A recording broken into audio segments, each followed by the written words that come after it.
이명박 전 대통령의 측근들은 한 목소리로 특수활동비 상납 의혹을 부정해왔습니다. 특활비를 받아 쓰는 그런 분위기가 전혀 아니었다. 청와대 운영에 외부 돈을 받지 말라고 들었다며 이 전 대통령에게 힘을 실었습니다. 하지만 김희중 전 실장은 김백준 전 총무기획관과 내가 국정원 특활비 통로였다고 주장했습니다. 두 사람도 서로 모를 정도로 은밀하게 이루어졌다고 말했습니다. 이명박 전 대통령 측근들이 특활비 상납이 사실이 아니라고 주장했지만 정작 사실관계는 잘 모른다는 얘기입니다. 그러자 이 전 대통령의 측근들도 한 발 물러섰습니다. 한 핵심 측근은 비선으로 움직인 특활비가 있다면 그런 것은 알지 못한다고 말했습니다. 극소수만 아는 특활비라면 어떻게 알 수 있겠냐고 반문하기도 했습니다. 또 다른 측근은 이 전 대통령이 국정원 특활비를 갖다 쓴다는 생각을 해본 적도 없다고 말해 그대로 믿었다고 말하기도 했습니다. 김희중 전 실장은 국정원 특활비 상납에 대해 모든 진실을 알고 있는 사람은 이 전 대통령 한 사람밖에 없다고 말했습니다. 김희중 전 청와대 제1부속실장은 인터뷰에서 이 전 대통령이 국민에게 사과하고 용서를 구하는 게 최선이라고 말했습니다. 국민의 눈높이가 높아져 더 이상 용납할 수 있는 수준이 아니라고도 했습니다. 김 전 실장은 또 자신이 국정원 직원으로부터 1억 원 상당의 미화를 받아 그대로 김윤옥 여사에게 전달했다고 시인했습니다. 앞서 검찰 조사에서도 김 전 실장은 2011년 이 전 대통령 내외 방미 직전 국정원 특활비 1억 원을 받아 김 여사 측에 전달했다고 진술한 바 있습니다. 하지만 이와 관련해 민주당 박홍근 의원 등이 의혹을 제기한 김윤옥 여사의 명품 구입 여부는 검찰 조사에서 아예 질문조차 나오지 않았고 자신도 모르는 이야기라고 했습니다. 또 강현희 전 제2부속실장을 통해 김 여사에게 전달했다는 건 잘못 알려진 것이고 한 여성 행정관에게 줬다고 바로잡았습니다. 검찰 조사에 적극 협조하는 이유가 이 전 대통령에 대한 이른바 배신감 때문이라는 시선에 대해서도 적극 부인했습니다. 김 전 실장은 섭섭함이 없다고 하면 거짓말이겠지만 워낙 검찰 수사가 탄탄하게 진행돼 사실을 부인할 수 없었다고 설명했습니다. 그러면서 자신이 이 전 대통령에게 이런 돈을 쓰면 안 된다고 충원하지 못한 죄가 크다고 자책했습니다. 평창 동계올림픽 개막이 20일 앞으로 다가온 가운데 청와대는 이명박 전 대통령에게 개막식 초청장을 보낼 계획입니다. 이와 관련해 박수현 청와대 대변인은 전직 대통령과 전 영부인은 초청 대상이라며 전직 대통령에 대한 예우를 따르겠다고 밝혔습니다. 물론 이 전 대통령이 청와대 초청에 응할지 여부는 미지수입니다. 하지만 이런 상황에서 이 전 대통령의 검찰 조사는 적어도 올림픽이 끝난 이후인 오는 3월에야 가능하지 않겠냐는 전망이 나옵니다. 전 세계에 관심이 쏠리는 국가적 행사에 전직 대통령 자격으로 초청해놓고 며칠 전에 범죄 피의자로 검찰 포토라인에 세운다는 건 모양새가 좋지 않기 때문입니다. 검찰은 다음 달 5일쯤 구속기간이 끝나는 김백준 전 기획관과 김진모 전 비서관을 재판에 넘기고 올림픽 기간에는 기록 검토 등 숨고르기에 들어갈 수도 있습니다. 하지만 검찰이 아예 올림픽 분위기가 본격화하기 전인 이번 달 안에 이 전 대통령을 조사할 가능성도 배제할 수 없습니다. 결국 조사 시점은 검찰이 올림픽 개막 전까지 이 전 대통령이 사건에 관여한 의혹을 뒷받침할 증거들을 얼마나 빠르고 많이 확보하느냐가 관건이 될 전망입니다.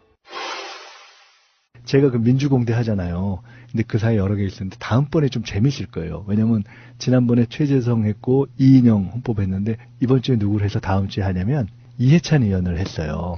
근데 제가 해보니까 꽤 재밌더라고. 그리고 제가 야 이거 내가 물어보지 않았으면 이거 도저히 물어보기 어려웠다 싶은 것들을 좀 물어봤는데 상당히 재밌었어요. 한번 들어보십시오. 물어보셨습니까? 아니 뭐 그게 아니고 그 예를 들어 유시민 저 양반이 이해찬 의원 보좌관이었다는 걸 아는 사람이 그렇게 많지 않잖아요. 뭐 이런 등등등 여러 가지 재밌는 얘기가 있어서 근데 이제 그것보다도 향후 전국 전반에 대한 말씀을 좀 들었어요. 저희가 한번 참고해 주시면 좋겠어요.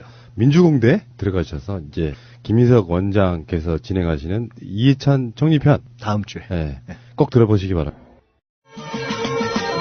트위터가 진짜 언론입니다. 자, 숨쉬는 것도 정치다 시작하겠습니다. 나오신 분들 소개해드리겠습니다. 김현 더불어민주당 대변인님. 네, 안녕하세요. 더불어민주당 대변인 김현희입니다. 미세먼지 때문에 정말 심각한데요. 어쨌든 건강 관리 잘 하시길 기원하며 방송 시작하겠습니다. 근데 공기질이 나쁘긴 나쁜가 봐요. 마스크 쓰고 다니시는 거 처음 봤어. 네, 공포감이 사실은 느껴져요. 근데 미세먼지용 마스크도 아니야. 일반 마스크 쓰면 무슨 소용이 있어요? 아니에요. 이거 저거예요. 24시간 체인점에서 파는 건데 미세먼지용으로 나온 마스크. 그렇군요. 예, 알겠습니다. 김민석 민주연구원장님. 안녕하십니까. 예, 어서 오시고요.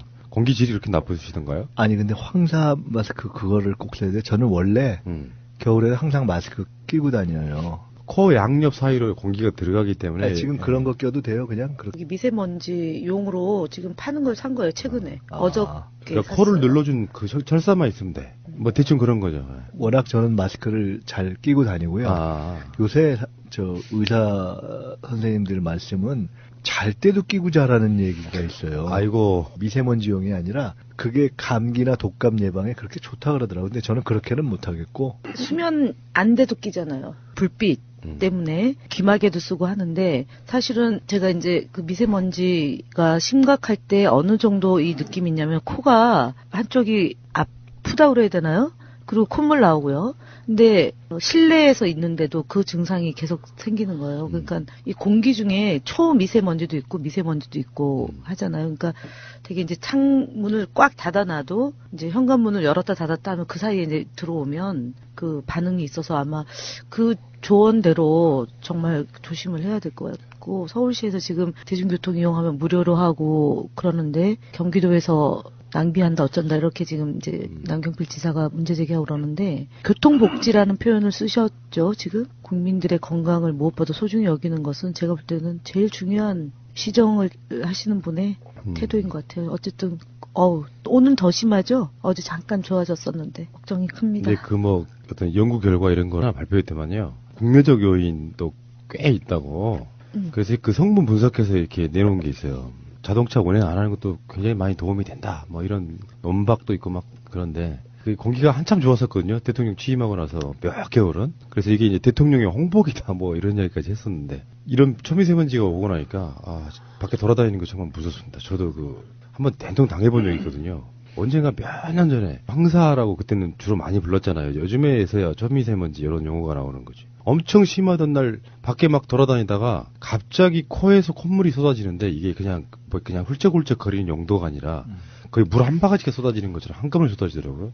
와, 그때 깜짝 놀랐던 기억이 나는데 어쨌든 공기의 그 소중함을 또 이럴 때 한번 느껴보는 게 아닌가 싶어요. 애기 키우는 엄마들이 지금 정말 그 초긴장 힘들 거예요. 그 초미세먼지 같은 경우는 이제 심장, 폐에 그냥 그대로 바뀐다고 하니까요. 공기 질은 좀 좋아져야 될 것 같습니다. 자, 최근에 나온 하나의 미담 하나만 소개하고 가겠습니다. 문재인 대통령이 대선 당일날 속도 위반 과태료를 그것도 사비로 낸 사연이 화제가 되고 있죠. 당사의 개표 상황실로 그렇지. 오는 과정에서 속도 위반으로 걸려서 과태료를 냈다 이 기사 같습니다. 예, 근데 이게 통상 속도 위반 과태료는 차량 명의자 등에게 부과되는데 20km 이하는 4만 원, 20km 초과의 경우는 7만 원인데 이게 청와대로 배달이 왔나 봐요. 그러니까 이제 정말 깜짝 놀란 게 근데 거기에 이렇게 과태료를 부과하는 그 느낌이 민주정부가 됐다는 어떤 상징 같은 거 있잖아요. 물론 문대림 제도개선 비서관이 법대로 하겠다라는 의지인데 경찰서에서 대통령 에스코트를 경찰이 하는데요. 경찰의 지휘 아래 움직였을 텐데. 그것도 그러네 진짜. 속도 위반 과태료를 내면 그럼 경찰이 잘못한 거잖아요. 행정 실수인가요? 제가 볼 때는 경찰이 무리하게 한 거 아닌가요? 그날이 아마 투표 후에 그때 이제 개표 상황실이 국회에 설치되어 있었잖아요. 그러니까 사실상 거의 당선이신 분이잖아요. 그때 아마 경찰 에스코트가 같이 있었죠. 당연하죠. 그러니까 이상하네. 어떻게 된 거죠? 어쨌든 멘붕에 빠진 어쨌든 그럼에도 불구하고 그럼 그게 과속이었을까요? 뭘죠? 아니 그러니까 제 얘기는 뭐냐면 경찰도 경찰이지만 청와대 경호실에 나와서 에스코트를 합니다. 경호를 하는데. 아니 그러니까 과태료가 지금 이 사유가 과속인가요? 가속이에요 지금. 왜 그랬을까? 당선되니까 기분 좋아서 막 밟았나? 아니죠. 그건 아니잖아요. 20km 이하 4만 원, 20km 초과의 경우 7만 원인데 4만 원이잖아요. 시내 주행의 경우에. 네, 4만 원 과태료를 부과했다는 얘기는 20km 이하인데 20km 이상을 밟았다는 얘기고 그잖아요. 밤 시간이니까 아마 그 시간은 밤 시간이었을 거예요. 차가 없는. 어쨌든. 자, 정리합시다. 네. 그러니까 돈을 낸 거는 뭐 과태료를 물라고 했으니까 돈을 낸 겁니다. 그리고 문대림 제도 개선 비서관이 경찰서에 전화하려면 사표를 쓰고 하라라고 했다. 뭐 그거는 앞서 말씀하신 것처럼 이제 원리 원칙대로 처리를 했다라는 건데 경찰이 속도 위반 과태료를 제기했다는 얘기는 경찰청장한테 책임을 물어야죠. 그러면. 하여간 이게 디테일에 너무 우리 또 김현 대변인이 강하다 보니까 이 상황이 어떻게 된 건지 이제 분석적으로 보면 그런 건데 지금 이제 결국 포인트는 과태료를 부과한 것도 흥미롭고 과태료를 그렇게 사비로 낸 것도 흥미롭다. 둘 다 미담이라는 말씀 아니에요. 그건 미담이라고 치고 경찰이 에스코트를 했어도 후보가 탄 차량은 앞에 가고 뒤에 이제 이렇게 보호한 형태로 따라가면 그 사람들이야 보호를 위해서 어떤 속도를 맞췄을 것이고 어쨌건 간에 기계는 대통령을 알아보지 못하니까 찍었을 거고 그 찍은 과태료를 냈는데 청와대 다른 행정관들이 이거 좀 심하다. 경찰이 호의했는데 근데 요거를 이제 문대림 비서관이 요거를 강하게 제지했다. 이 부분은 저는 굉장한 미담이라고 일단 봐요. 그러니까 이게 기계가 찍어서 찍힌 거를 원칙대로 부과했다 이렇게 생각하는 게 훨씬 낫지 않겠습니까? 사람이 찍어가지고 그러니까 그러니까 하여간 법대로 찍힌 대로 부과하고 그대로 냈다. 이건 정상인 거죠. 왜 그런 거 있잖아요. 그 메가드 장군의 일화 같은 것들 많잖아요. 처칠의 일화도 있고. 보초수는 초병한테 암구 물었을 때 나 누구야? 네가 누구든 간에 무조건 암구 돼. 그래가지고 나중에 상 받았다는 얘기 같은 그런 미담들 꽤 많잖아요. 그 미담 중에 하나가 이해찬 의원이 초선일 때 그 신호위반으로 걸렸는데 국회의원지 그때 청문회 스타잖아요. 이해찬 의원 초선 때. 그러니까 이제 경찰이 알아보고 경례 딱 하고 그냥 가시죠 이렇게 한 거예요.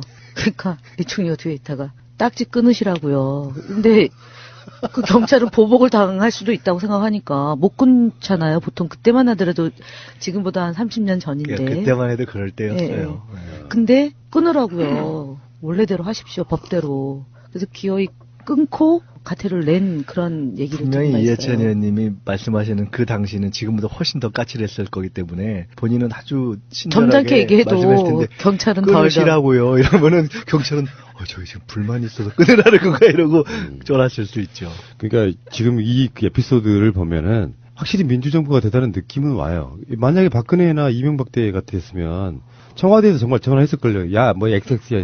이 상황에서 니들이 지금 이걸 끊어서 보낼 때냐고. 그것이 아니라 잘못한 게 있으면 내야지 어차피 경찰이 후보 차량을 앞에 선도해가지고 과속을 유도하지는 않았을 테니까요. 일단 넘어가는데 이거는 제가 후속 취재 좀 해보고요. 이제는 알겠어요. 그러니까 왜 어떤 지점에서 이렇게 분노하시는지 알겠는데 이런 거 하나 상징이 주는 훈훈함이 있잖아요. 대통령도 끊는데 니들은 뭔데 나머지 국가에 미치는 영향도 저는 있다고 보거든요. 그러니까 이런 정도는 상식이고 자연스러운 그냥 사회가 되는 것이 당연한 거죠. 알겠습니다. 미담도 아니어야 돼요, 이 정도. 당연한 거지 사실 알고 보면. 저는 운전면허가 없어가지고 걸릴 일이 없습니다. 뭐 하셨어요 아직까지? 이런 일이 생길까봐. 네. 깊은 뜻을 현금으로 택시 타고 다니는 거죠. 그렇지만 자가용으로 왜 불편하게 주차하기 힘들고. 그렇죠. 대중교통 이용합시다. 네. 자, 지금 정치권에서는 이명박의 기자회견과 등등의 여러 가지 파생되는 그런 느낌들인데 일단은 가장 여지는 좀 그런 것 같아요. 노무현 대통령을 언급해서 어떤 정치 보복이라고 몰아가는 이명박의 그 발언들. 근데 사실 알고 보면은 이 사건은 이명박 그룹 내 내부 문제잖아요. 내부 문제를 이제 노무현 대통령 끌어들이고 문재인 대통령 끌어들이고 정치 보복 끌어들이니까 일반 상식선에서 봐도요. 어저께 그냥 일반인 어떤 출연자분이 오셔가지고 그게 화제가 됐는데 딱 한마디 하시더라고 그분도. 그러니까 자기가 정치 보복했다는 걸 그냥 자수한 거네. 딱 그런 느낌이에요. 여론 자체가. 굳이 그런 이야기를 꺼낼 필요가 있었는가 이런 생각이 좀 들어요. 자승자박이죠. 그리고 이분이 이제 본인이 대통령을 퇴임한 지 시간이 꽤 흘렀는데 아직까지도 세상을 쥐락펴락할 수 있다라는 그 허황된 의식이 있다고 보여지고요. 그 다음에 불섭에 뛰어든 형국이죠. 지금 이제 노무현 대통령을 끌고 들어가면서 마치 본인이 정치보복 인양 하는데 저희가 곰곰이 이렇게 2년 전 상황을 보면 박근혜 대통령이 처음에 최순실 파동이 벌어졌을 때 이 프레임이었거든요. 그러다가 이제 개헌 얘기를 꺼내고 임기를 단축할 테니 국회에서 총리를 해주면 협조하겠다. 이런 식으로 이제 끊임없이 자신이 뭔가 이성적으로 국가를 운영하는 대통령인 양 했었는데 지금 엊그저께 이제 MB의 이런 골목 성명 2 그 논리도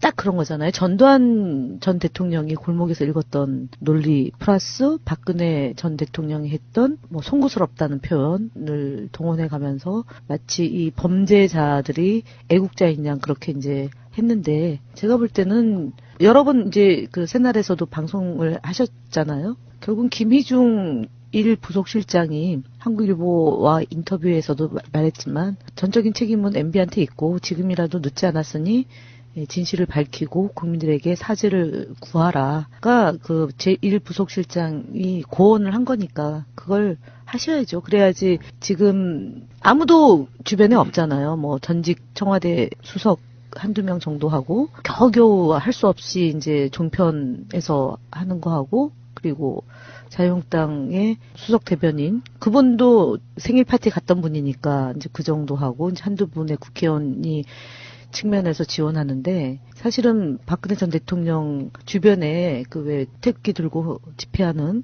이런 분들조차도 없는 거죠, MB 옆에는. 그렇죠. 이명박한테는 없죠. 관상학적으로 보면은 굉장히 인폭이 없게 생겼어요. 제가 관상 좀 볼 줄 알잖아요. 저기 김민석 원장님 왜 김유찬 건 지난번에 우리가 몇 번 얘기했는데 네. 오늘 언론 보도에 김유찬 얘기가 다시 부각이 됐어요.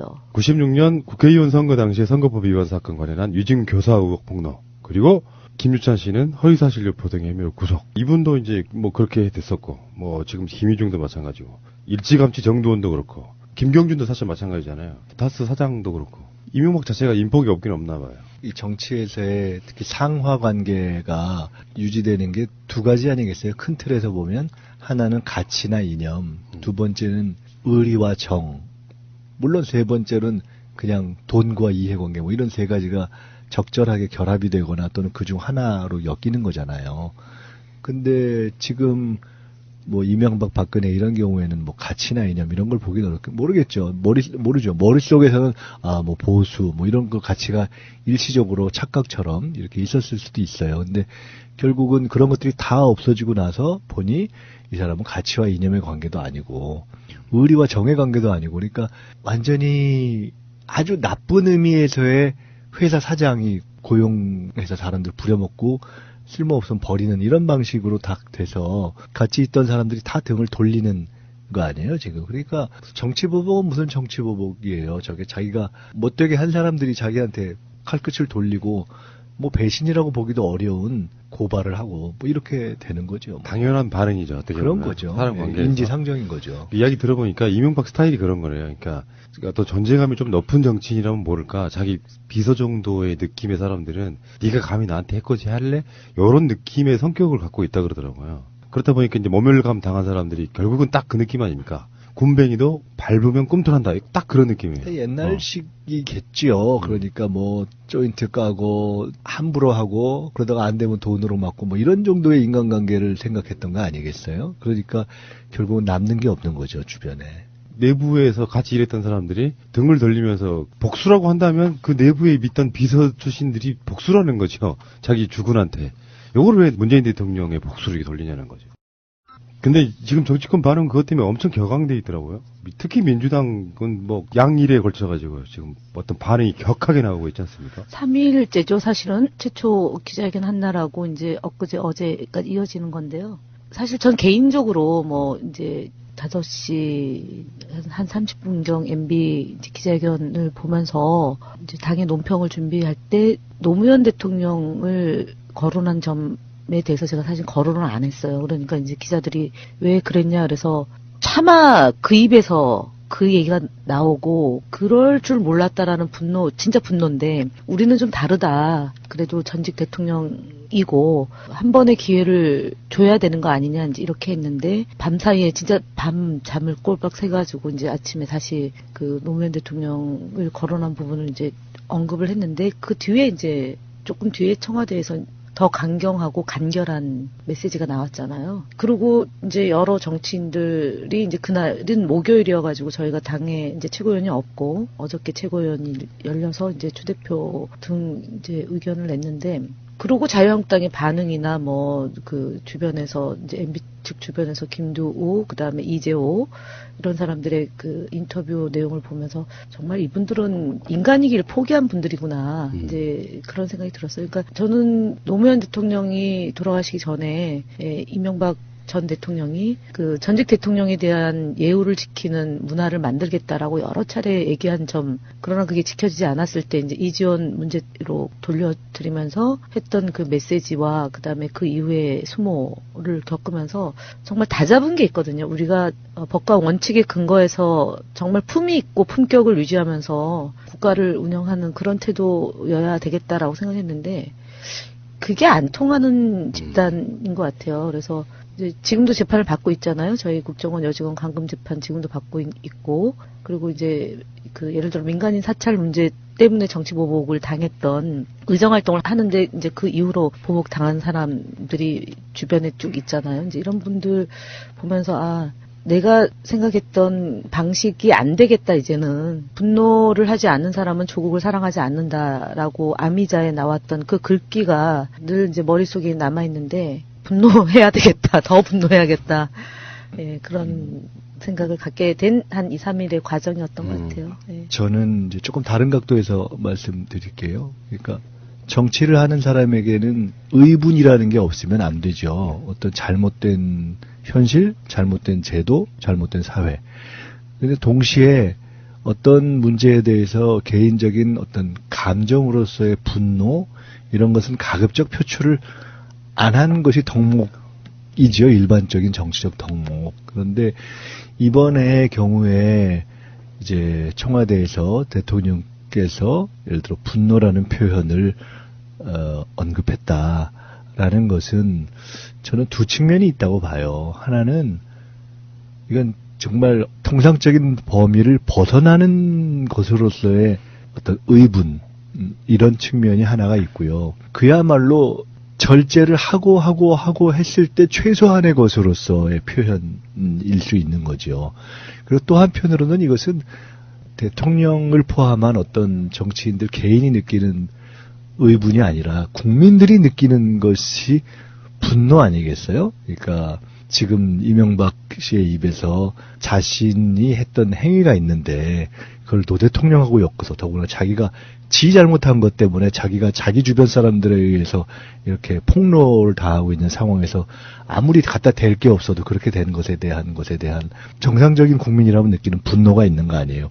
그런 것을 저는 압축해서 표현한 것이라고 보고, 그럼에도 불구하고 그 이후에 사실은 그 얘기를 계속해서 하지는 않잖아요. 그러니까 우리 아마 김현 대변인께서도 처음에 최대한 표현을 절제하려고 했던 것이 아까 제가 말씀드렸던 정치에서 의분이 존재해도 가급적 그 분노를 표현을 절제하려고 했던 어떤 그런 절제였을 거라고 저는 봐요. 근데 그리고 앞으로도 그렇게 이 문제가 법의 영역이 남아 있는 거기 때문에 우리가 우리 마음속에 있는 어떤 정말 이건 뭐 감정을 다 표출하면서 갈 수는 없겠지만 인간이니까 최소한의 그런 것이 있는 것이고 그런 거죠, 뭐. 참 야비해요. MB는 진짜 제가 기자회견 할 때 눈 밑에 뭘 또 넣고 나왔더라고요. 그래서 그 옛날 그 박근혜 전 대통령이 왜 그 세월호 할 때 그래요? 눈물 몇 방울 흘렸잖아요. 근데 MB 다시 한번 보세요. 눈 밑에 이렇게 뭐가 있어요. 근데 그게 흘러내리진 않았어요. 겁먹어서 하니까요. 아니, 그건 뭐 정돈 전 의원이 떨더라라고 얘기하면서 그런 모습 처음이다라고 얘기를 했는데, 이미 MB는 정신적으로 멘붕이죠. 봐야죠. 멘붕. 저것은 왜냐하면 MB는 저번에도 제가 말씀드렸지만 사실은 젊은 시절부터 그 현대에서 이렇게 쭉 올라온 과정, 그리고 정치권에 들어올 때 사실은 자신의 스토리 자체를 그러니까 상당 정도 이렇게 만들어지고 그 이후에 행한 행위들이나 이런 것들을 볼 때 어떤 의미에서 굉장히 멘탈이 강한 독한 사람이라고 봐야죠. 질긴. 근데 지금 현재의 상황은 이미 이런 거 있잖아요. 네 죄를 네가 알렸다 이런 거 있잖아요. 자기가 다 알지 않겠어요? 그러니까 방어할 수도 없고 갈 길이 뻔하고, 그런데다가 자기가 어떻게 보면 정말 우습게 봤던 자기 밑에 무슨 그렇죠. 수적도 아니라고 생각했을 거예요. 밑에 무슨 뭐 떼꼽처럼 생각했을까? 발 그런 밑에 사람들에 있는 의해서 발톱에 있는 그렇게 때만큼 생각했겠죠. 사람이겠죠. 다 이렇게 상황이 드러나니까 이미 이제 간 거죠. 뭐 정신을 잃은 거죠. 일찍이 위증교사 같은 거를 할 정도의 그 일상화되어 있는 범죄형의 인간이잖아요. 근데 그 사람이 떨고 이제 이렇게 말하는데 가장 기함했던 것 중에 하나가 자기네는 권력형 비리가 없었대. 근데 생각해보니까 막 최시중도 있고 이상득도 있고 지금 이야기하려고 하는 원세훈도 있지 않습니까? 시작하자마자부터 있었던 거죠. 네. 사실은. 그러니까 원세훈이 최근에 이제 추가 혐의로 압수수색됐는데 그 특활비 유용 부분에서는요. 그 국정원에서 이제 빌딩 하나 도곡동에 있는 최상층의 인테리어 비용으로 특활비 10억 썼고요. 다음에 미국 스탠퍼드 대학의 국정원 돈, 우리 돈으로 약 20억 원. 요거 송금한 정황 때문에 그쪽에 그 구치소 방과 국가안보전략실 등을 압수수색했고요. 원세훈 부인도 조사를 했다 그러죠. 네. 요런 게 있는데 그 당시에 4년 동안이나 국정원장 한 사람의 비리가 있는데도 우리는 권력형 비리가 없었다. 이상득은 어디 갔고 최시중은 어디 갔고 더 많아요. 국민을 대놓고 뻔뻔하게 거짓말하는 것일 수도 있고 제가 봤을 때는 자기네 잘못은 허물은 다 까마득하게 잊었을지도 몰라요. 아니, 이미, 그런 유형이야. 이미 멘탈 상태가 그러니까 이 통상적인 보통 정치인이라면 최소한 자기가 어떤 주장을 할 때 반론이 이렇게 나올 테니까 예를 들어 얘기할 때 나 100% 잘했어요 이렇게 얘기하지 않고 70%는 이렇고 30%는 이렇다 이렇게 얘기하는 게 정상일 거예요. 근데 이 경우에는 워낙 지금 멘탈이 붕괴돼서 그런 정상적인 어떤 공격과 방어의 논리라든가 이런 최소한의 교양을 상실한 거죠.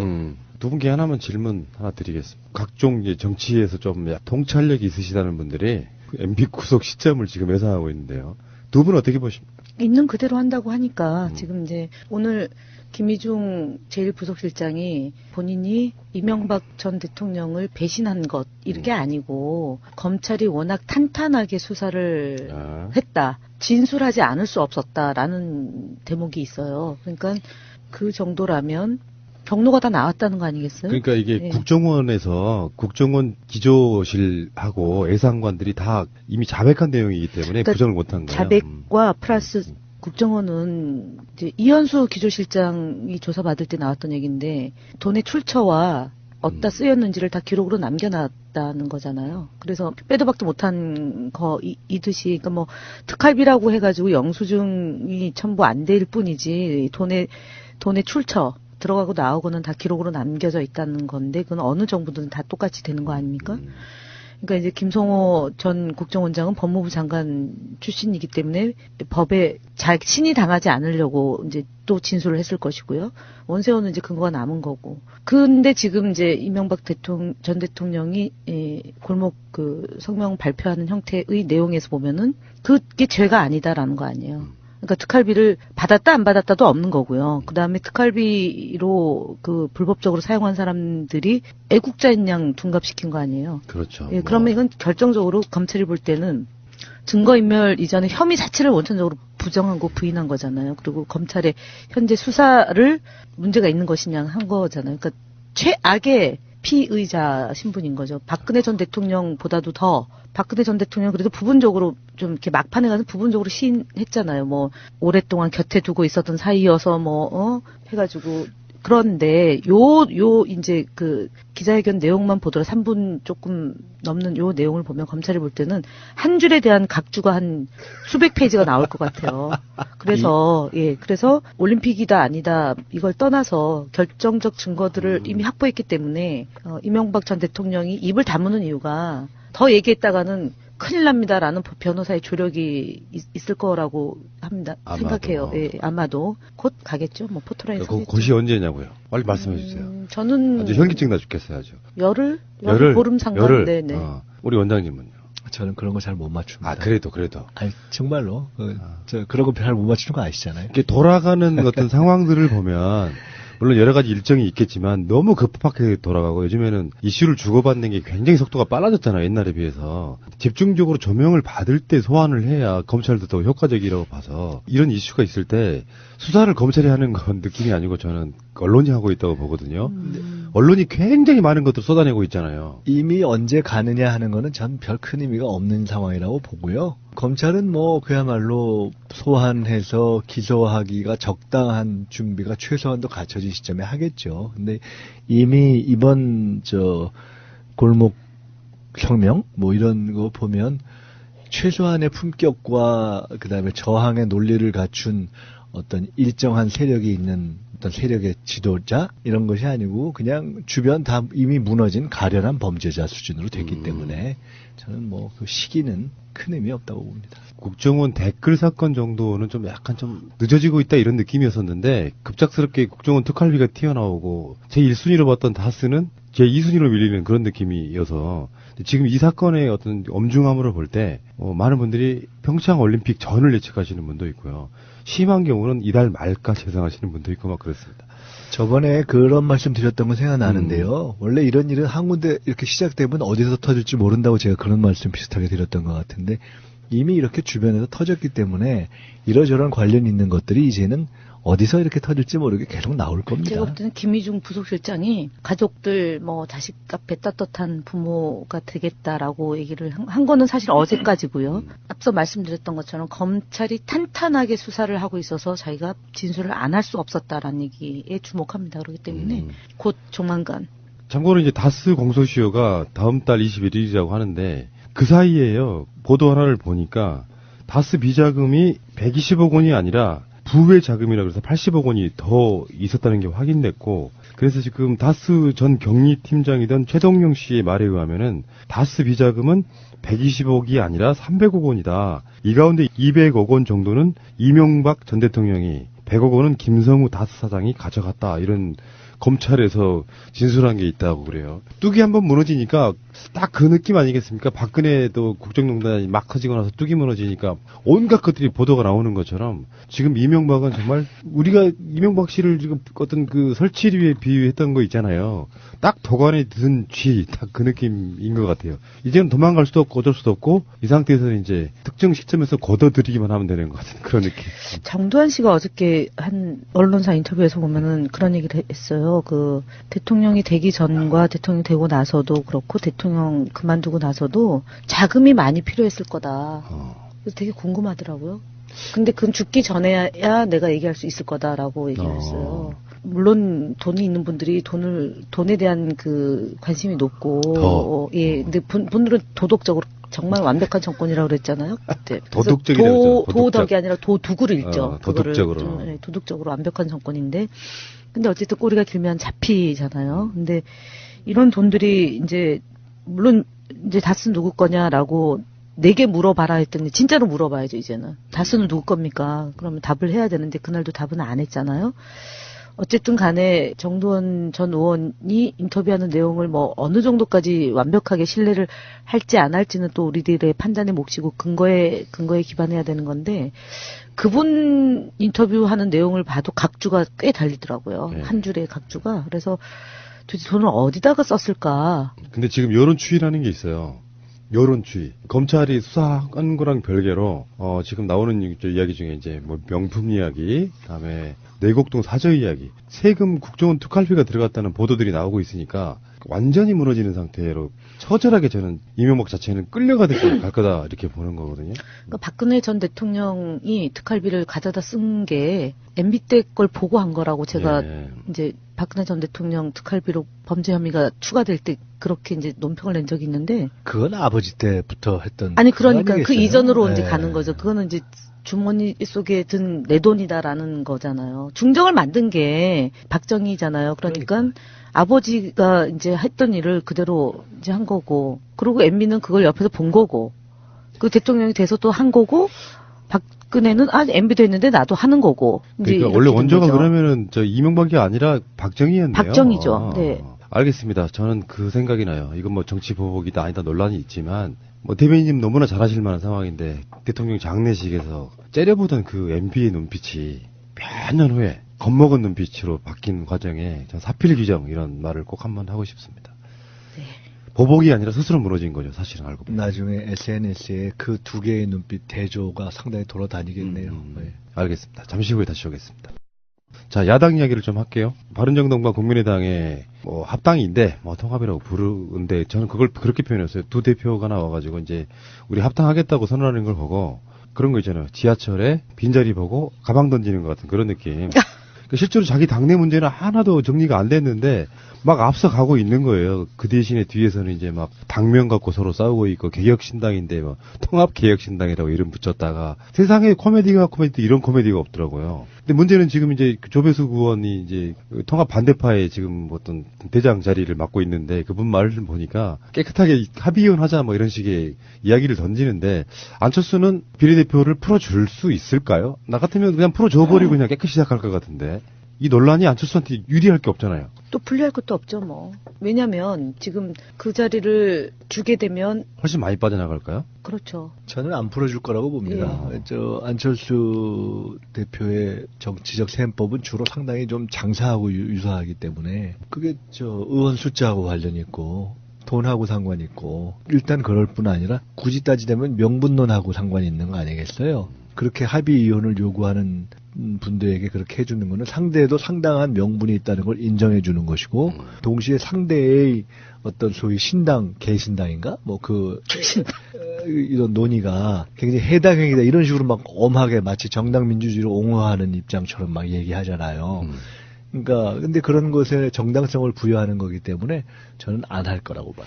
그러면 일찌감치 그렇게 했겠죠. 뭐로 저렇게 난리를 피워요. 그러니까 넘 좋은 일을 안 하는 분이잖아요. 넘 좋은 일을. 그리고 지금 이 비례대표 중에 통합을 반대하는 극렬하게 반대하는 사람들이 이 지금 비례대표 안에 있는데 그 사람들 비례대표직을 유지시켜주는 것 자체를 용서를 못하죠. 그렇기 때문에 그 안에서 찌그락바그락 하고 아니면 의원직을 스스로 버리게 하는 거죠. 괴롭혀서 후임자들이 승계할 수 있잖아요. 통합 반대하는 쪽 비례대표 국회의원이 드러난 것만 3명이래죠. 그 3명이 같이 나가게 되면 원내교섭단체가 만들어지는 상황. 그거를 못 보는 뭐 이런 느낌이긴 한데 확실히 이제 분당은 확실해지는 것 같고 확실한 것 같고 아니 분당된 거죠 사실은. 안철수와 유승민이 나와서 뭐 통합개혁신당으로 뭐 할 것이다 이렇게 같이 이야기하니까 이분들이 좀 또 당명을 먼저 개혁신당이라고 이야기를 했는데 이름을 또 채간다고도 논란도 있고 그러면서 민주평화당, 평화민주당, 국민개혁당, 평화개혁당, 개혁신당 국민 속으로 뭐 이런 식의 아이디어가 나오고 있다고 또 참 제가 당명에 대한 어디 가서 고민이 많으시잖아. 얘기를 했는데 지금 민주당 이름을 우리가 잘 지켰다가 통합을 해서 더불어민주당으로 이렇게 포괄해내지 않았다면 우리가 처음에는 그때 농담처럼 안철수 김한길 할 때 야 이거 만약에 민주당 이름 놓고 있으면 나중에 혹시 그 공중부양하는 누구나 아니면 황당한 분들이 가져가면 어떡하냐 그런 걱정을 그랬죠. 해서 보관하고 그때 바로 그 상황을 김원기, 정세균, 권능호 세 분한테 이렇게 놔뒀다가 나중에 분명히 당 이름 필요합니다. 그때 깨끗하게 통합에 돌려 쓰겠습니다. 이렇게 말씀드리고 한 건데 아마 안 했으면 저 양반들이 지금 바로 민주당 쓸 거예요. 그러니까 그러면 아주 골 때릴 거예요. 김민석 원장님의 그 MB를 이제 키워준 인물이다라고 늘 푸나님이 원죄론을 얘기했잖아요. 사면론이 진심이에요? 아 농담이죠. 사면은 저는 그 민주당 이름을 굳건히 지켜줬다라는 것으로 사면이 됐다. 그러니까 더 이상 그 말 하시지 마세요. MB 이제 구속되면 저 좀 그만 좀 갖다 붙이세요. 근데 역으로 얘기하면 정말 대단한 인간하고 붙은 거예요. 그리고 그렇죠. 사실은 그걸로 인해서 여러 차례 이제 기호는 그거인지 아닌지 모르겠지만 어쨌든 이제 정치적인 핍박을 당하게 된 과정이 생기는데 지금 진짜 겁이 없었네요, 우리가. 저 괴물하고 싸운 걸 보면. 아니, 그게 참, 지금 생각하면 제가 가끔, 그때 제가 38이었거든요. 네.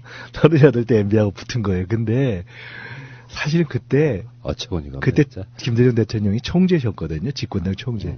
근데 나중에 들어보니까, 그때 총재였던 대통령이, 저 이길 거라고 막 이러셨다는 거예요, 주변에. 그래서 제가, 야, 그때 참 죄송한 말씀이지만 다들 참 쉽게 생각했구나. 쉽게 생각했죠, 사실. 근데 어쨌든 간에 지금 한 이 죄상을 보면 살아있는 게 용합니다. 그러니까요. 예. 어쨌건 당명이 갑자기 평화민주당이 떠올라서 이건 뭐 이 당명을 뭐 하지 말라는 법은 없는 거 아니에요? 못 씁니다, 평화민주당은. 왜요? 평민당 그 이전에 정당 명 있었던 것은요, 못 써요. 그건 아닌 것 같은데 지금 한나라당도 있잖아요. 아니, 쓸 수 있어요. 새누리당도 있고. 쓸 있어요 이전 정당명 쓸 수 있을 아, 겁니다. 그래요? 네. 아니, 민주당이잖아요. 평화민주당. 지금 새누리당도 아니, 쓸수 있고 있어요. 한나라당도 있어요. 뭐. 쓸 수 그래요? 있을 겁니다. 다만 약칭을 민주당이라고 못하고 평민당이라고 하겠죠. 근데 아마 낯부끄러워서 그렇게는 못할 그래요? 거예요. 아니, DJ 정신을 버리는 사람이 어떻게 평민당을 아니요, 해요? 지금 그게 통합 아니라 저 반대파. 남은 아, 통합 사람들, 반대파? 박지원, 정동 이런 분들은 아재 안면을 조금 이렇게 생각하지 않고 하면 그거를 취하는 것이 하나의 방법이라고 생각할 수도 있어요. 큰일 났다. 우리 2월 2일 날 평민당 입당 30주년 기념 행사하는데.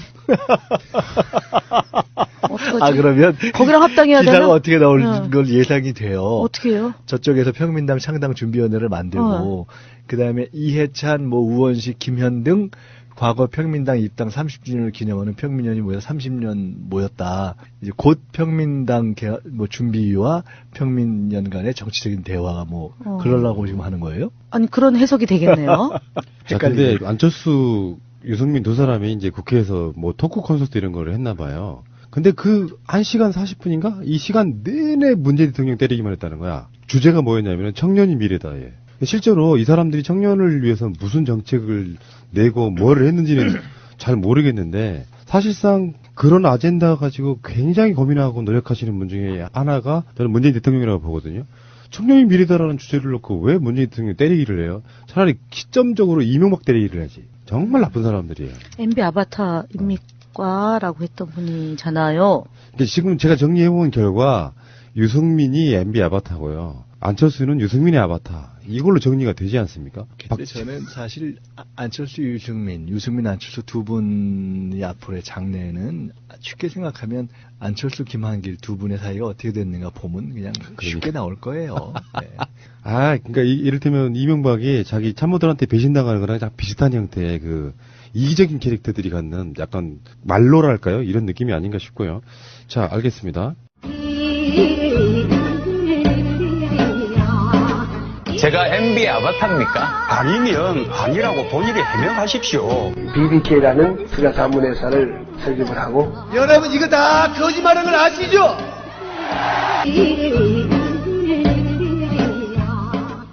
자, 다음에 나경원 씨가 상당한 무리수를 두고 있는데 이분이 평창 조직위원이기도 하거든요. 근데 이게 IOC에다가 남북 단일팀 반대 사안을 보냈다는데 그러니까 방송하는 오늘이죠. IOC 남북한 참가에 관련된 회의를 지금 로잔에서 할 예정이거든요.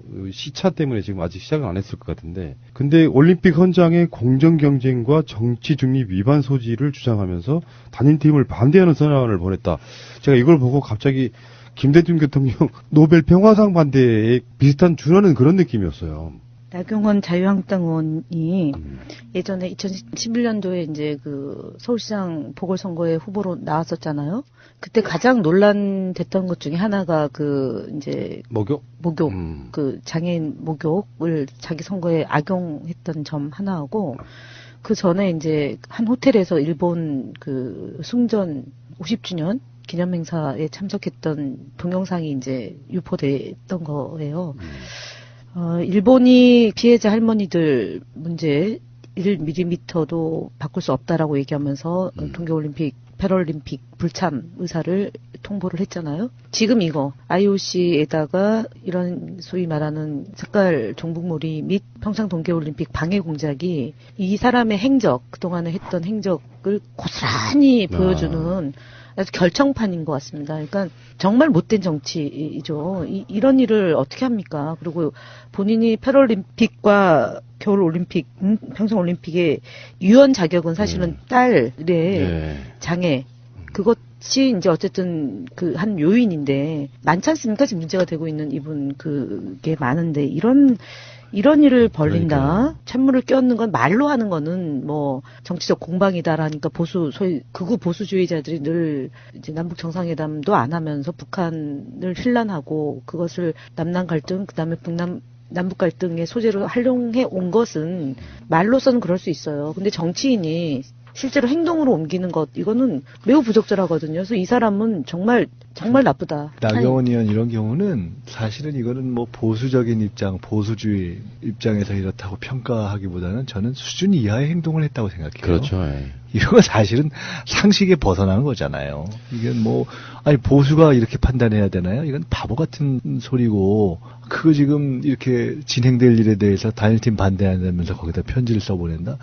그러니까 조금 미숙한 행동을 해서, 이건 좀 거의 평가할 가치가 없는 행동을 한 것 같아요. 예, 그 올림픽 관련해서 흐름을 보니까 적극적으로 조중동과 일베들이 이제 단일팀에 대한 어떤 갈라치기를 계속 하고 있는데 거기에 이제 숟가락 하나 얹는 건데요. 이제 예전에 기억나요? 몇 년 전에 김연아가 타야 될 어떤 뭐 훈장 비슷한 걸 나경원이 탔다고 그래서 약간 비난이 좀 쏟아진 적이 있었거든요. 그 느낌하고 좀 비슷한데 북한이 1936년 나치의 베를린 올림픽을 연상시킬 만큼 이번 올림픽을 체제 선전장으로 활용하려고 한다. 그래서 저는 반대한다. 뭐 이런 식의 서한을 보냈다고 그러는데 단일팀을 구성해서 생기는 시너지라든지 올림픽의 효과라든지 이런 건 도외시한 채 사실은 이게 남북한 갈라치기 하고 있는 거거든요. 아주 악질적으로. 아, 이 사람은 정신 못 차렸구나. 국민들이 뭐 지금 뭐 이제 여론조사 기관들이네 조중동에 이런 사람들이 뭐 이런 것들을 겹치면서 문재인 대통령의 지지율이 빠졌다 이렇게 막 계속 갈라치기를 계속하고 있는 분위기 속에 정말 얄싹한 뭐 이런 사람들이라는 생각이 좀 드네요. 확실히 친일 잔재가 남아있고 그것을 제대로 제때 청산하지 못했던 것이 한국 사회의 비극인데 그것이죠. 이어지는. 만약에 본인의 의지였건 아니었건 간에 단일팀 반대 서한을 보냈는데 진짜로 단일팀 허용 안 하는 분위기로 결론이 난다고 생각해 보세요.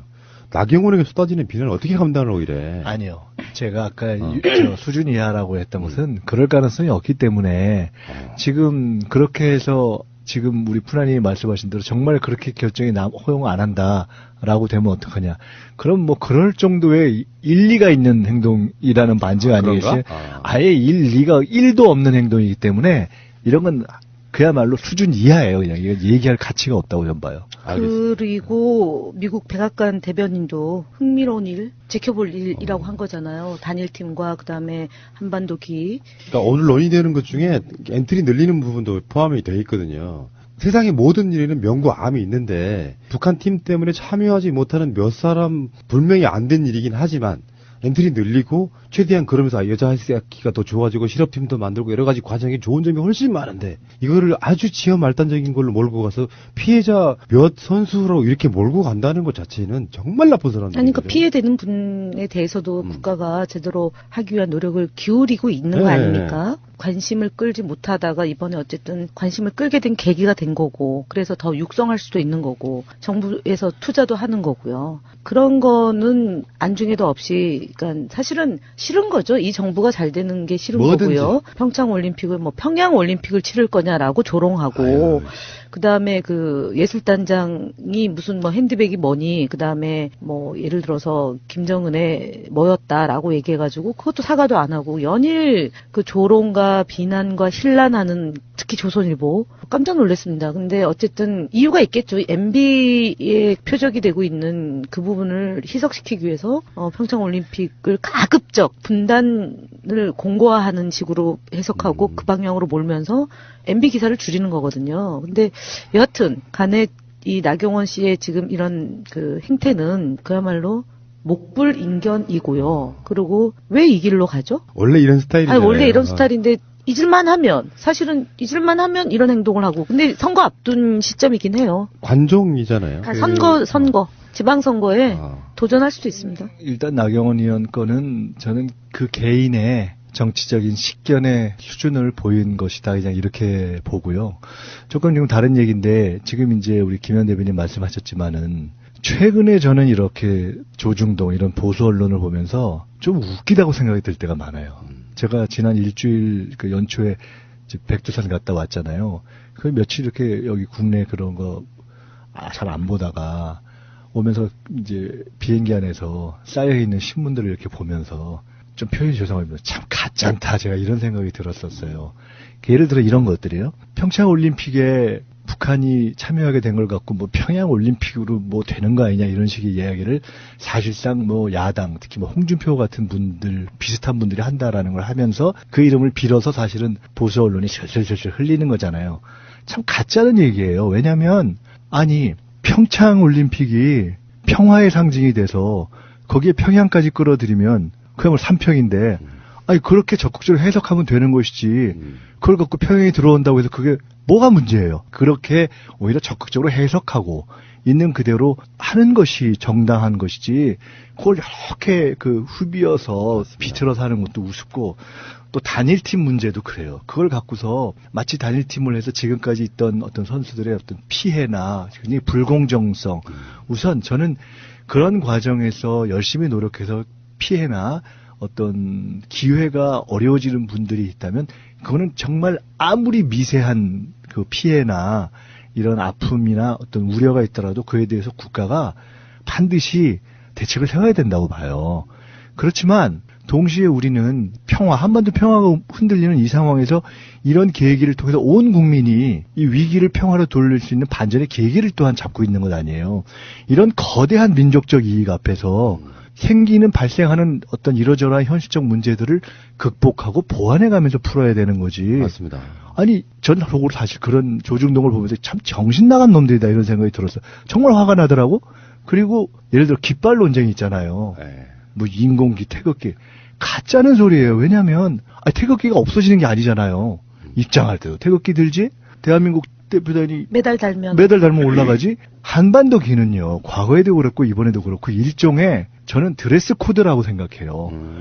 남북 공동 대표단이 공동으로 입장할 때 어느 하나 들기 어려우니까 드는 같이 용인할 수 있는 과거에도 이미 사용했었던 그러한 입장기인 거예요. 아니 그걸 가지고 왜 시비를 거냐. 그런데 제가 이마 좀 열이 받았는데 내가 이렇게 이 과정에서 소위 보수 언론이 그 못된 습성을 못 버리고 요 국면에 그렇게 하는 거 보고 아이 자식들 진짜 수준 떨어진다 제 이 생각들이 들었어요. 근데 우리가 이제 이런 생각을 해야 됩니다. 과거에도 김대중 대통령 때도 그렇고 노무현 대통령 특히 김대중 대통령이 최초의 남북관계의 길을 열 때 내놓고 시비 못 하잖아요.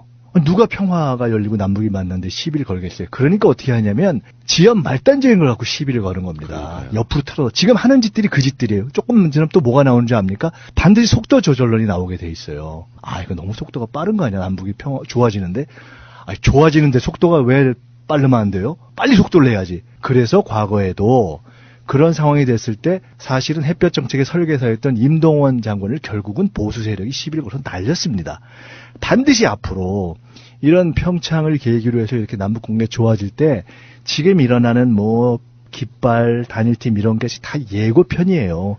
이런 거 갖고 시비를 걸다가 보수 세력이 뭐 너무 속도가 빠르다부터 시작해서 북핵은 어떻게 됐느냐, 뭐 왜 공정하지 않냐. 얼마나 지들이 그렇게 공정했길래. 그러니까 이건 웃기는 얘기예요, 저는. 그러니까 이제 사실은 제가 좀 열냈네. 좀 열냈습니다. 화나더라고.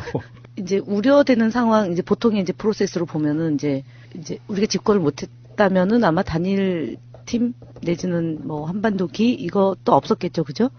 근데 이제 만약에 했다면 뭐가 또 나오냐면 예상컨대 우리가 지금 야당이면 간첩단 사건 하나 나올 거고요. 그다음에 정당 안에서 누구 하나 표적으로 삼아가지고 뭐 사건에 연루시키고 이제 이런 일들을 했을 텐데 아주 다행히도 문재인 정부가 들어서고 권력기관을 제자리로 돌려놓는 국민의 요구가 있어서 그러저러한 그 소위 말하는 정보기관에 의한 장난이 없어지는 세상이다 보니 보수 언론만 남아있는 거예요, 지금. 그리고 이제 일부 보수 진영에서 이렇게 나경원 의원과 같은 행태, 그리고 이제 뭐 홍준표 대표 같은 그런 과격한 발언, 이제 요런 걸로 이제 국민들을 이간질을 시키는 거 아닙니까? 근데 국민들이 지금은 순간적으로 이제 남북 대화가 중단되고 그리고 이제 핵 실험 등 해서 북한에 대한 견제가 높은 상태에서 지금 이제 평창 동계올림픽이 평화올림픽으로 가기 위한 과정이다 보니까 여론이 일시적으로 좀 뭐 단일팀 구성에 대해서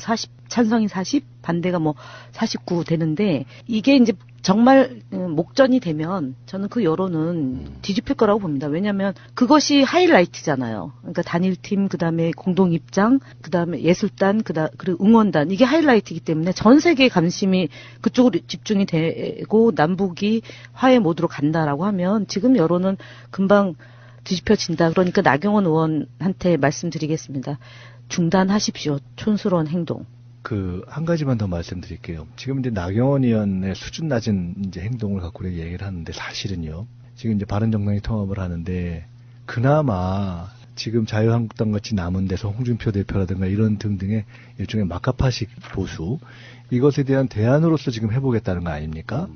근데 그 중에 이제 한 축인 예를 들어 유승민 의원이 어떤 면에서는 뭐 경제민주화라든가 이런 것에서 저건 좀 들을 대목이 있다 이렇게 하면서도 결국은 정치적 한계를 보이는 것이 그렇죠. 아주 60년대 수준의 지금 아주 남북관계에 대한 인식을 보이는 거 아니에요. 그런데 오늘 제가 참 재미나는 얘기를 제 아는 분한테 하나 들었는데 그분이 옛날 얘기를 하나 저한테 회상을 시켜줬는데 유승민 의원의 그 아버님 돌아가신 어르신이 유수호 전 의원이라는 분이었잖아요. 잘 아시는 거 아닙니까? 근데 거기가 박정희 때 판사였는데 나중에 이쪽에 민주진영의 그 노무현 대통령하고 함께 했던 김정길 그 학생일 때 거기를 이제 뭐 석방시키고 데모에서 들어오는데 석방시키고 이랬던 건 말이에요. 그래서 박정희 눈에 나가지고 탈락했는데 제가 드리려고 하는 말씀은 그 아버지가 당시에 그게 뭐 70년대죠. 그때 첫 선거 공보물에 썼던 내용을 보면 첫째 평화통일 기반 조성을 위한 북방외교의 적극 추진, 사법권의 완전 독립 및 경찰 중립 보장.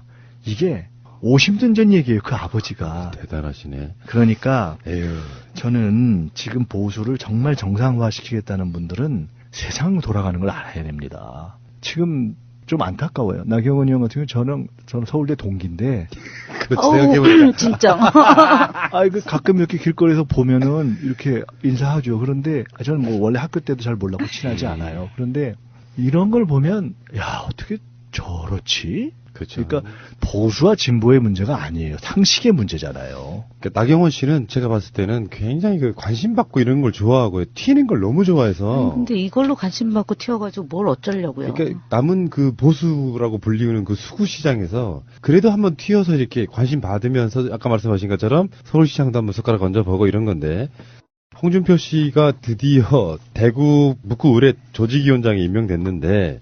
야, 그래서 지금 자유한국당 내에서는 뭐 엄청난 특히 친박들 쪽에 김태흠 의원 같은 경우는 뭐 장난 아니게 비난을 하고 그러더라고요. 근데 당의 지도부가 희생과 헌신을 보이며 국민들과 당원들에게 감동을 줘도 모자랄 판에 자신의 정치적 기반 구축에만 몰두하고 있다는 비판을 면키 어려운 처사다. 막 이렇게 공격을 받고 있는데 홍준표 씨는 자기 말로는 국회의원 선거는 안 나간다. 근데 국회의원 선거를 안 나갈 거면서 조직위원장에 임명되고 이러는 건 이유가 뭘까요? 난 그게 궁금해서요. 국회의원 선거 못 나가죠. 왜냐면은 그 지방선거 끝나면 당대표를 그만둬야 되잖아요, 지금. 그러니까 그것까지 뭐 염두에 두는 건 아닌 것 같고, 그건 본인이 그건 정확히 진단하신 거죠. 못 나간다, 안 나간다 이거 맞고요. 다만 이제 지방선거를 앞두고 어쨌든 대구나 경북에서 뿐만 아니라 이제 영남에서 이제 당대표가 적극을 하려면 희생헌신해야 되는데 안방을 차지하고 있다라는 점에 대해서 지방선거를 이기려고 지금 당대표를 하느냐 아니면은 지방선거까지 망치려고 하느냐는 점이죠. 그러니까 이분은 홍준표 대표는 천동설이죠. 자기를 중심으로 세상이 움직이니까 지금 지역위원장을 맡아서 다음번 총선에 안 나간다 하지만 나가려고 하겠죠. 무슨 수를 써서라도. 근데 정치 일정상 못 나가게 돼 있단 말이에요. 근데 당에 있는 사람들은 아까 말씀드렸던 거 지방선거에 올인을 하셔도 부족한 판에 어떻게 지역위원장을 맡느냐 이제 이 얘기를 해야죠. 지금 이 시점에서는. 근데 좀 번지수를 틀리게 하는 것 같고요. 그 다음에 제가 한 가지 더 덧붙이면 강현재가 입당을 했지 않습니까? 예. 국민의당에서 정말 막말. 썩은 입. 예, 막말. 근데 제가 그래서 유여해 보내고 강현재 오다. 그 다음에 김성회 화성과 복귀. 이거는. 우리 강기정 의원. 진짜. 오늘 방송에서 그건 내 이야기가 나갔는데. 먼저 주먹을 휘둘렀더만요. 제가 목격자예요. 근데 어쨌든 이분이 이제 복귀했는데 이분이 서청원이 보궐선거 나가면서 그 지역위원장 자리를 내주고 그 다음에 이제 공공기관장으로 갔다 온 분이잖아요. 갈 때까지 가고 있다. 자유한국당이. 그래서 제가 볼 때는 이 홍준표 대표가 진짜 엑스맨 같습니다. 홍준표 대표가 본인은 6개 잘하면 건질 수 있다는 기대를 가지고 있을 겁니다. 그렇게 하고 그렇게 해서 계속 유지하고 총선에서 대구에 지금 안 한다고 하지만 그렇게 하고 나면 상황이 바뀔 거라고 생각하고 지금 워낙 분위기가 안 좋으니까 그렇게 얘기한 걸 거고요. 출마도 하고 대권도 해보자 뭐 이런 생각을 할 텐데 이제 그런 걸 우리가 헛된 꿈이라고 하잖아요. 그래서 이번 지방선거에서 어쨌든 저희가 승리를 해서 확실하게 정상적인 보수가 될 수 있도록 해야 되고, 사실은 제가 참 이게 아까 이명박 씨에 대해서도 그런 2002년에 선거를 치렀던 그런 것이 있지만은 2010년, 2008년에 제가 사실은 정세균 대표 때 안희정, 송영길 함께 최고위원 할 때 제가 원외인 걸 깜빡하고 그때 한나라당의 서울시의회 뇌물 사건이라는 게 있었어요. 그걸 조사위원장을 제가 맡았는데 그때 홍준표가 연루된 건이 있어서 서울시당위원장. 시당위원장. 그때 그거를 제가 우리 위원회에서 조사된 거를 발표했는데 그걸 가지고 발끈해가지고 기자들 모아놓고 김민석이 감옥 보낸다고 이랬었던 일이 있거든요. 그리고 나서 제가 사실은 제가 정치자금법 사건 걸리고 농성하고 구속까지 되고 난리를 쳤는데 나중에는 완전히 태산명동에 서입까지 됐던 이런 일이 있었어요. 그래서 얼마 전에 모 프로에서 홍준표 대표를 한번 불러서 하는데 제가 같이 나가서 패널로 하자고 얘기가 돼 있었는데 저는 별로 그렇게 별로더라고. 근데 에이 뭐 하지 하고서 보니까 탈탈탈 털 게 많더라고. 그래서 하려고 그랬는데 그 나중에 들어보니까 저 양반이 제가 나온다니까 저랑 안 한다고 안 나와버린 거예요. 그러니까 찔리는 거죠. 도둑이 제발 저리는. 어쨌거나 이번 지방선거를 통해서 보수가 최소한의 길을 찾아갈 수 있도록 저희가 도와드리도록 하겠습니다. 아까 6개라 그랬는데, TK, PK, 제주도까지 말씀하시는 거예요? 6개가 현재 가지고 있는 거. 인천, 인천까지? 경기, 그 다음에 부산. 현재 자유한국당 소속의 6일 텐데, 실제로 홍준표 대표는 이런 생각을 할 거예요. 그 플러스 둘이 남경필과 원희룡으로 빼놨던 바른정당 그 티오기 때문에 그 둘을 가져오면 실제로는 8개를 갖고 시작한다고 생각할 거고, 그래서 잘하면 6개 건질 수 있다고 지금 생각할 거고, 남경필이나 원희룡 입장에서 특히 남경필 이번에 남경필 안 받는다 그랬다가 과거를 잊자 이러고 둘이 어깨를 걸었잖아요. 서로가 서로에게 필요한 거예요. 그래서 저는 끝으로 이런 말씀 드리고 싶습니다. 이번 지방선거 간단치 않습니다. 왜냐하면 우리는 지지율과 여론에 어떻게 보면 낙관할 수 있고요. 상대는 결사적으로 할 겁니다. 그렇기 때문에 저는 굉장한 경각심을 갖고 해야 한다 이렇게 생각합니다. 주말에 고생들 하셨고 다음 주에는 정말 더 좋은 소식만 전했으면 좋겠습니다. 자, 고생하셨습니다. 수고하셨습니다.